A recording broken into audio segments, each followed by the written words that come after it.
অস্ট্রেলিয়াতে ট্যুরিস্ট ভিসাতে কত টাকা খরচ হয় এরকম প্রশ্ন আমাকে অনেকে করে থাকেন, তা বলার চেষ্টা করব আজকের এই ভিডিওতে।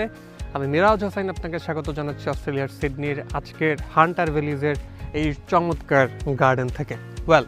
সো ইনিশিয়ালি গভর্নমেন্ট ফি হচ্ছে $250, মানে যেটা বাংলা টাকার অলমোস্ট দাঁড়ায় হচ্ছে আপনার 21 থেকে 22,000 টাকা। সেকেন্ড খরচ হচ্ছে আপনার বায়োমেট্রিক্স, তারপর হেলথ এক্সামিনেশন কিংবা পুলিশ ক্লিয়ারেন্স।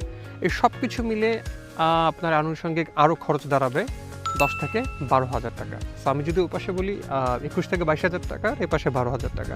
সো সব কিছু মিলে আপনার 32 থেকে 33,000 টাকার মতো বা কিংবা 34,000 টাকার মতো একটা খরচ আসতে পারে। সেই সঙ্গে আপনি যদি কোনো মাইগ্রেশন ল বা মাইগ্রেশন এজেন্ট বা মাইগ্রেশন লয়ার যিনি আছেন বা যে মাইগ্রেশন কোম্পানি বা ফার্মের মাধ্যমে আপনি অ্যাপ্লিকেশন করবেন, তাদের বেসিক কিছু চার্জ রয়েছে। তো সব কিছু মিলিয়ে আপনার যদি 35 থেকে 40,000 টাকার একটা বাজেট থাকে মিনিমাম, তাহলে কিন্তু চেষ্টা করে দেখতে পারেন। অস্ট্রেলিয়াতে ট্যুরিস্ট ভিসার জন্য যে আপনার অনেক ট্রাভেল হিস্ট্রি থাকতে হবে, বিষয়টা কিন্তু একদমই না। সো আপনার প্রোফাইলের অ্যাসেসমেন্ট করার জন্য ট্যুরিস্ট ভিসার জন্য আমাদের রয়েছে নিজস্ব মাইগ্রেশন এজেন্ট কিংবা মাইগ্রেশন লয়ার। সো সব কিছু জানতে, বিস্তারিত জানতে আমাদের ইনবক্সে কিংবা আমাদের দেওয়া নাম্বারে যোগাযোগ করতে পারেন। Thank you very much.